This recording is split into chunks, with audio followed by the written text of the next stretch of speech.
Hey everybody, I'm Jack Reed. I'm the designer of The Adventures of Conan, which is a dice-based Conan game set in the Hyborian Age, and it is finishing up its campaign on GameFound, and I wanted to cover the rest of the daily unlocks that have been unlocked and talk a little bit more about what they do in the game and how they were designed. So we left off with the 6th heroic daily unlock with Natok, and we're going to go into the 7th. So let's take a look here. What we have here are new cards for a plot called the Test of Zeal.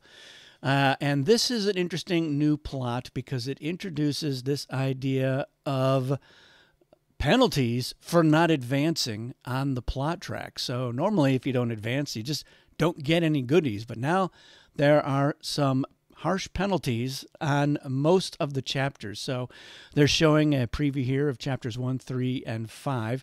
3 does not have a penalty. You still get the bonus die as usual. But let's take a look here. Chapter 1, it has sacrifice. So when you're sacrificing, you have to give up something. And here it is a god token. So you will have just selected a god token and then gotten maybe some extra dice, and now you're rolling on the plot.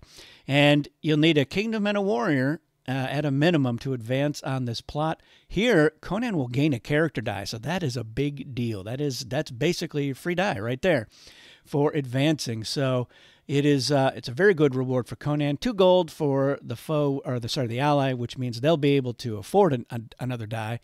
Just a challenge token for the foe there on chapter 1. But yeah, having to give up your god token. So you may want to just use the god token if applicable. That way, at least you're getting a point, you're getting a reward. Here we can see on chapter 5, you're getting wounded, you're giving up a god token, you're losing a fate token as well. And so at a minimum, a move and 2 warriors, and the bonus in chapter 5 is almost always a tougher thing to do. So Zeal, that is what's going on with that one. So that is a cool one. And again, with these plot cards, you can always mix and match. You can say, you know what, let's not have chapter 1 be Zeal. We'll have chapter 1 be one of the other plots, determination or grit or strength. But we'll add in some of those penalties on the other chapters just for some variety and spiciness. So, oops, that's that one. So let's go back down and check out the next one. So we're going to do this in the order they were unlocked. So here we go, 8th heroic unlock. And this is going to be some new encounter cards. So the encounter cards, you always have 3 of those face up. And they will have conditions. They're tied to the encounter track, so they only get unlocked if the right number of dice, and it's going to be the number of players. So 2 in a 2-player game, 3 in a 3-player, 1 in a solo game. Normally, then the next condition is, where's Conan? And it'll be things like if he's in a wealthy kingdom or a military kingdom or one with the pirate attribute. But here, Great Golden Worm, if Conan has a gold, at least 1 gold, he's going to have to face the Great Golden Worm, which has a very tough 2 moves on Conan's primary orange dice, and then a scry. But then you've got the fate token here. Now, this is a condition where during the main phase, on a player's turn, if they have this fate token as a free action, they can just put that right here on this encounter card, and it becomes another result. So you're making this battle against the Great Golden Worm even harder for Conan and presumably anybody else. So you can see that the fishmen here and it's the Guardian statue. They also have that going on. And then this one over here, which is the giant 3-headed rat, which was on the cover for this unlock, it is any adventure kingdom. So if Conan is doing an adventure, he will be in an adventure kingdom, which means he's going to have to fight this giant 3-headed rat. So that is these are very tough, and that's the thing is the base game encounters, they're definitely easier. A lot of them I would not categorize as easy, but again, in the later rounds, as Conan gets more powerful, he's got more dice, or that player has got a lot of fate tokens, the encounters become easier. So you need to have the capability, and you can certainly seed your encounter deck with the easier ones on the top, and then the players who really want to foil Conan, like the foes, will try to cycle more frequently so they can get to the harder encounters. And that's one of the ways that you can play that. So let's page down here. So that was the giant three-headed rat and friends, which was this one here. So yeah, this goes on to the next one. So let's take a look at this one. This is the 9th heroic unlock, and what we have here is here's everything so far. What's on the next one is oh, Conan. All right, yes, it's another character, so a new ally, and she's a Sumerian, one of Conan's old girlfriends from when he was very young, before he headed off to explore the world. So she's got two abilities. One is that she can spend fate tokens as gold when buying additional dice. So if she's got some fate tokens saved up, and it's like, well, maybe I'd rather have dice. It costs 2 gold per die to get ally dice, so she could spend some fate tokens to max out that. And then the other ability is to score 2 victory points for each of your dice that could be selected by Conan for an adventure but are not. So once that adventure is completed, boom, if Conan was like, I only used 1 of your dice, but I could have used these other 2, then that's 4 more points that Conan can get. So depending on the point value of the adventure, because some of the adventures have they're only worth 1 point. But if it's worth 3 points, it's probably in Conan's best interest to just use the dice, since Cowan's going to get 2 points anyway. So if it is a 2-point adventure or a 1-point adventure, maybe use those. So and then a miniature for just for fun. You don't need the miniatures for the allies, but the miniatures are so cool that it's like, all right, why not? I'll definitely be happy to use those. So that was that one. So now we're on to the 10th one. So yeah, a lot of extra stuff, and all this stuff was all designed to be a daily. It wasn't actually originally part of the base game. It was other stuff they had me design, which was delightful for me. So we have 5 new scenarios. So scenarios were introduced in the expansions. There's more in the first one, Nemedian Chronicles, but now there's 5 additional ones that are added to Queen of the Black Coast. So the Thief, the Conqueror, the King, Conan and the Kozaki, the Ancient Temple, Conan the Invincible, and the Servants of Bit-Yakin are the scenarios. And so you can see in this example here, it tells you which characters to use. Conan the Avenger, Ohala as a foe. That's if it's 2-player. If it's 3, you're going to add Alvazar. If it's 4, you're going to add Kirilo. You will use the Black Coast board. You will only use intrigue events. So those are a new type of event in this expansion.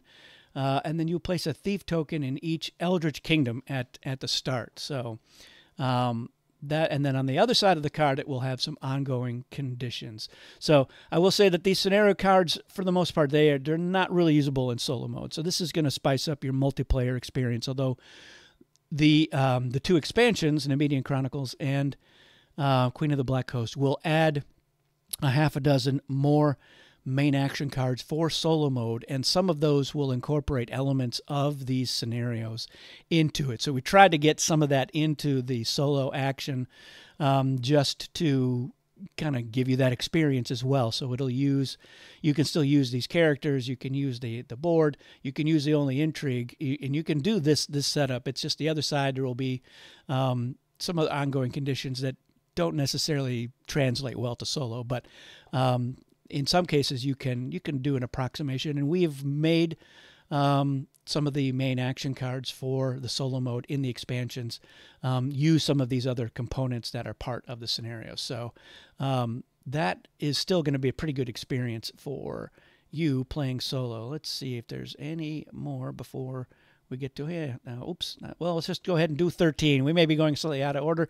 So 13 adds a new villain to Queen of the Black Coast, and it's Nabonidus. And if you're well-versed in Conan literature, as I like to think I am, you will recognize Nabonidus. He's the Red Priest from Rogues in the House, and he's holding a box here, and the box contains somebody's ear, and that's the reason why Conan is hired to kill Nabonidus. But that's not quite how things work out. So his abilities.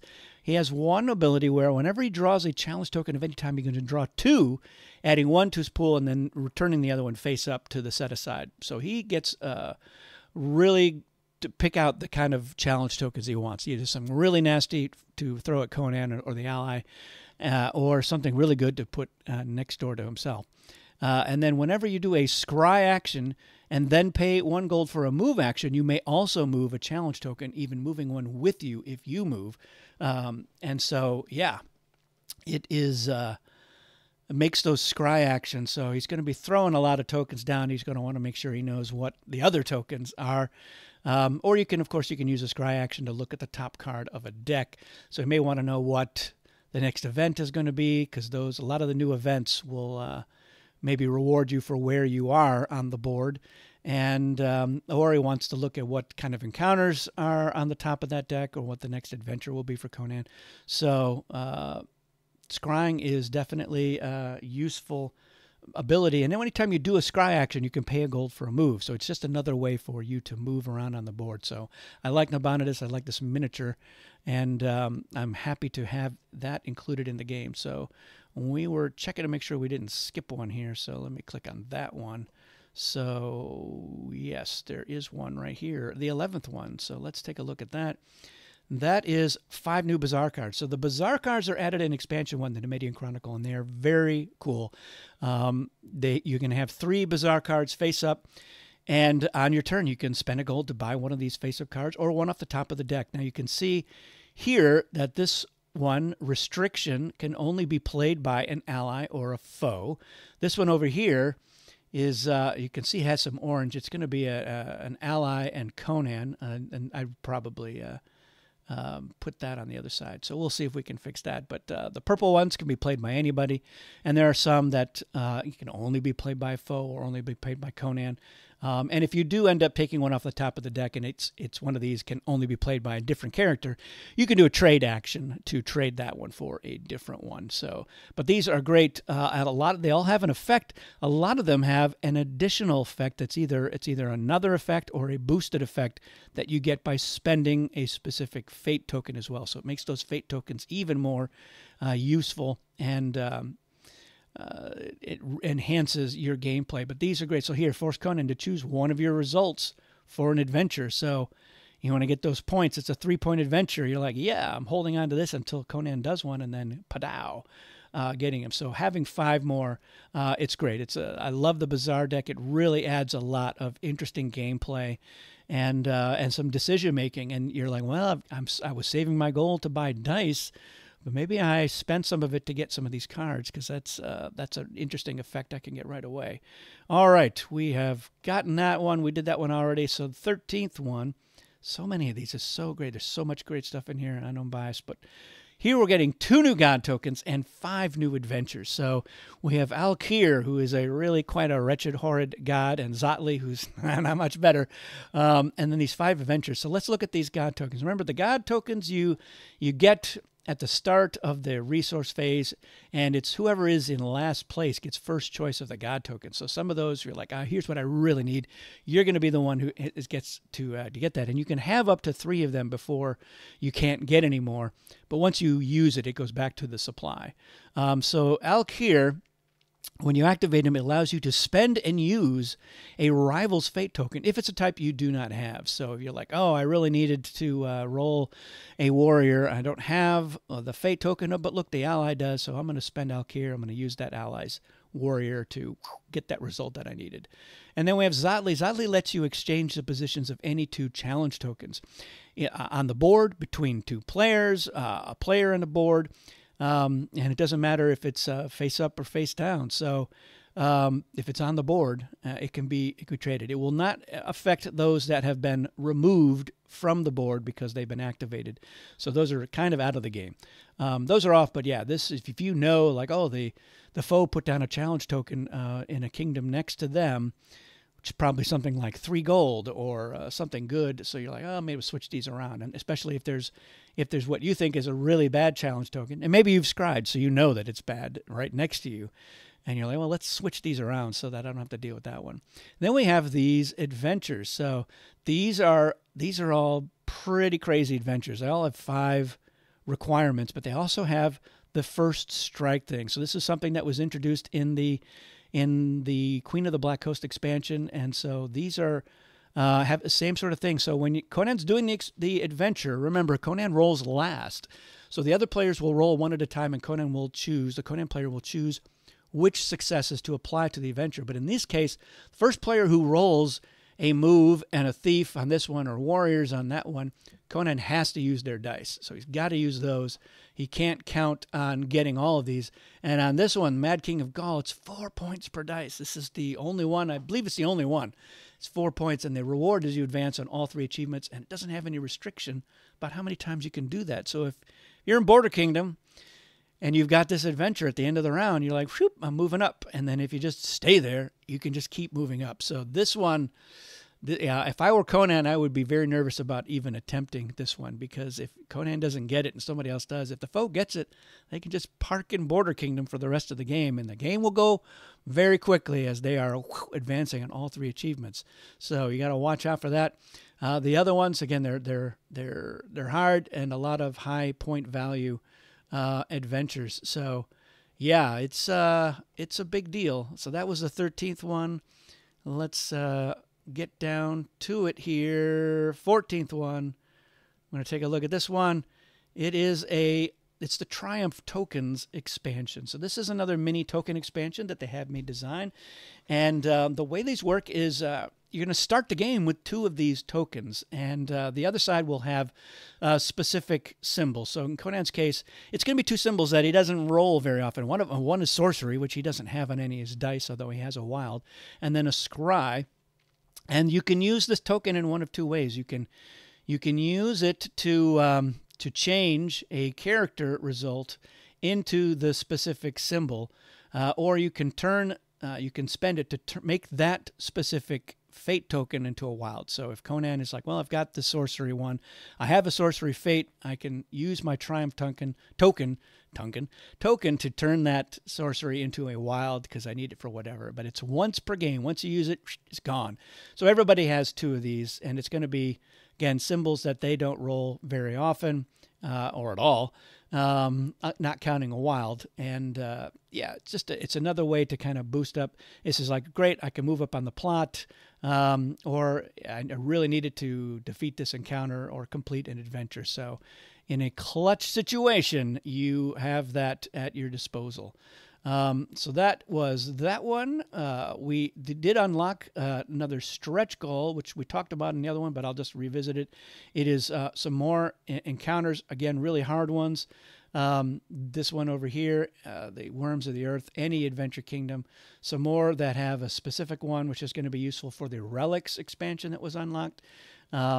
But yeah, these are really tough. The Savage Sword encounters, some really cool stuff. So I'm really happy to have those.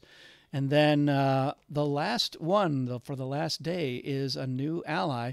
It's Agara the Witch Hunter, and I like that miniature too. So he's got 2 abilities.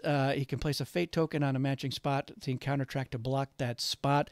It doesn't block it completely. It blocks it for everybody else. So Agara is the only one who could place a die on that spot, is how that's going to work.